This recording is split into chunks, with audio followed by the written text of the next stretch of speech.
Waalaikumsalam.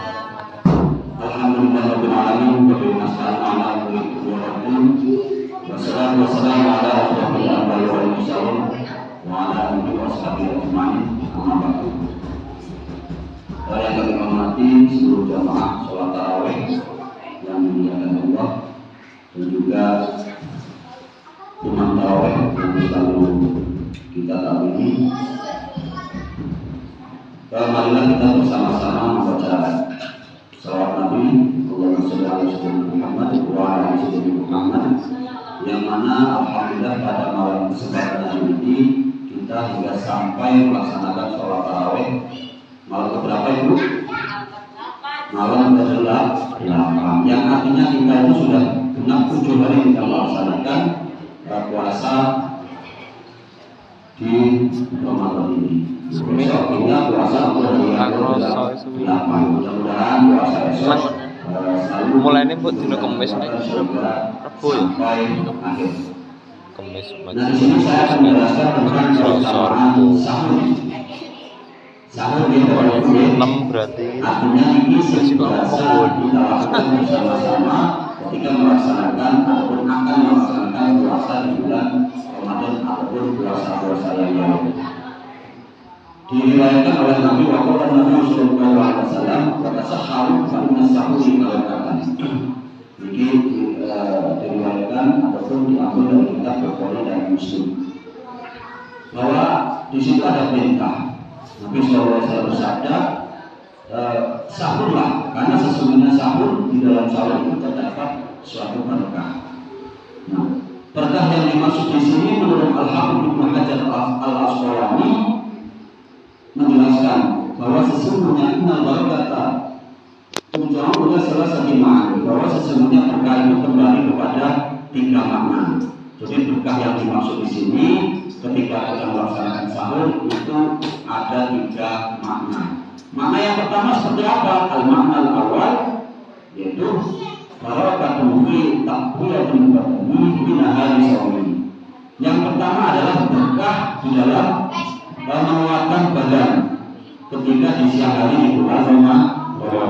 Itu berkah yang pertama. Jadi nek wong iku sahur, melaksanakan sahur, insya Allah Allah akan diberi kekuatan ketika kita melaksanakan puasa di siang hari. Itu adalah berkah yang pertama. Beda sekali dengan orang yang tidak melaksanakan sahur. Contoh macam itu, lemas ya, lemas. Siapapun yang tidak melaksanakan sahur, walaupun bahwa itu ngomongnya jadi ini kuat, apa, tapi saya yakin ketika di siang hari akan lemas-lemasnya itu berbeda dengan orang yang melaksanakan sahur. Itu berkah yang pertama. Al-Manasani ataupun makna yang kedua dari berkah tersebut yaitu barakatun fi ayatul maqamin fi hadhil waqti wa innahu wa ya'tuhu wa waqtu fadil. Makna yang kedua ataupun berkah yang kedua adalah orang tersebut ayatul maqamin fi hadhil waqti, yaitu orang tersebut bisa melaksanakan sholat. Makna yang berkah yang kedua bisa melaksanakan sholat di waktu ini, yaitu yang dalam artian bisa berzikir kepada Allah, terus bisa melaksanakan ibadah-ibadah kepada Allah. Artinya ini adalah waktu yang paling utama. Makna yang kedua itu karena waktu yang ataupun barokah yang kedua itu adalah waktu yang paling utama. Ketika kita melaksanakan sahur, kita bisa melaksanakan sahur, dan di waktu ketika itu sahur, sebelum ataupun sesudah sahur kita bisa melaksanakan sholat. Sholat yang itu bisa kita laksanakan sholat tahajud, bisa kita laksanakan setelah sahur itu sholat fajar dan lain sebagainya. Itu adalah waktu-waktu yang pertama. Terus yang selanjutnya al-makna salis, makna yang ketiga, makna daripada aku berkah yang ketiga daripada sahur, yaitu barakatan dulu Pak Sunnah Nabi Sallallahu Alaihi Wasallam mengkhalifat ahli kitab. Makna yang ketiga adalah berkah yang melaksanakan ataupun mengikuti sunnah Nabi Sallallahu Alaihi Wasallam mengkhalifat ahli kitab. Berbeda dengan ahli kitab, karena puasa kita berbeda dengan ahli kitab tetap semasa-masa zaman dulu. Makanya kita harus mengikuti Rasulullah Nabi Shallallahu Alaihi Wasallam yang seperti yang kita laksanakan pada saat-saat ini adalah merupakan menganut kepada Sunnah Nabi Shallallahu Alaihi Wasallam. Nah, itu adalah ada 3 makna terkait dengan sahur. Tentu sahur itu adalah yang dianjurkan adalah mengakhirkan waktu. Itu adalah waktu paling utama. Biasanya akhir waktu jam berapa ya, Bang Gunung? Sekitar jam 4, Bang Gunung. Nah, itu adalah waktu yang paling utama mengakhirkan waktu sahur. Karena ketika kita mengakhirkan waktu sahur, kita akan mendapatkan sunnahnya juga. Berbeda ketika kita sahur jam 12, jam 1, jam 2 dengan jam 4 itu berbeda. Saya yakin di sini karena telah dijelaskan oleh Nabi bahwa waktu yang paling utama adalah mengakhirkan waktu sahur. Man Anas bin Sabit qala Rasulullah sallallahu alaihi wasallam saharna tasahharna ma'a Rasulullah sallallahu alaihi wasallam summa ila salati qultu kana qadruna bainahuma qala khamsina ayat. Nah, di sini mengandung anjuran daripada mengakhirkan waktu sahur diriwayatkan oleh Anas bin Sabit bahwa Rasulullah SAW telah bersabda, tasaharna, saya telah sahur bersama Rasulullah SAW. Summa kunna ila salati. Lalu setelah sahur kami melaksanakan sholat subuh secara berjamaah. Kuntu kana qadruna bainahuma. Lalu aku berkata, berapa kira-kira jeda antara sahur dan waktu subuh? Nah, kata Nabi bahwa khamsina ayat, yaitu ada 50 ayat. Kira-kira jeda antara sahur dengan sholat subuh biasanya jeda itu adalah waktu imsak. Itu kira-kira kita ketika membaca Al-Quran kira-kira 50 ayat. Itu boxing biasanya sih pasang bocornya. Bocornya sih bocor sekat ayat ini masih kan. Nah, itu diriwayatkan oleh Bukhari dan Muslim.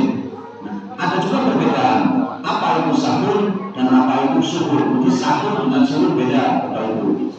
Nah, suhur itu secara alamiah bahwa alamiah berakul wasyubu. Secara alamiah yang namanya suhur ini bukan sahur ya. Suhur itu adalah aktivitas makan dan minum, itu adalah suhur. Lalu bagaimana dengan sahur? Nah, kalau kita puasa itu kita namakan dengan sahur. Wahwal awalu sahur. Artinya makan itu sendiri atau santap sahur.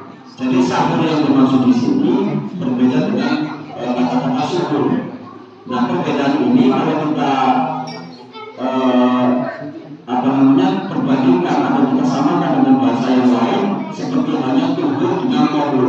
Tuhur itu artinya aktivitas bersuci, sedangkan kohur itu adalah air yang digunakan untuk bersuci. Itu mirip. Jadi suhur dengan sahur. Kalau suhur itu adalah aktivitas makan dan minum, tapi kalau sahur adalah aktivitas secara umum makan itu sendiri. Jadi kalau sahur itu mangan. Orang sahur buku beton itu orang tak jarang sahur.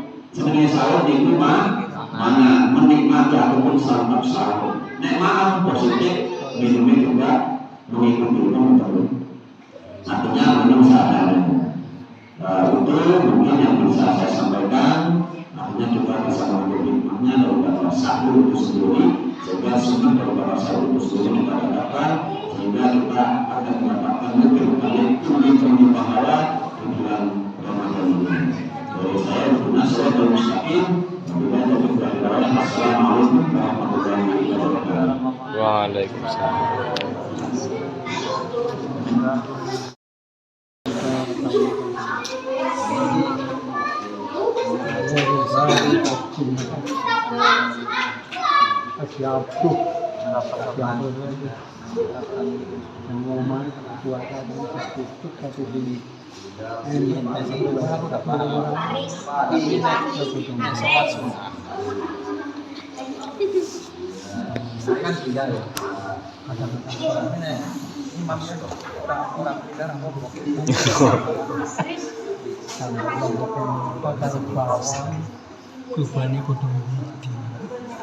Nikmat tenan. bukan orang nafsu. Kalau putusan kan Apa? Tanda tangan.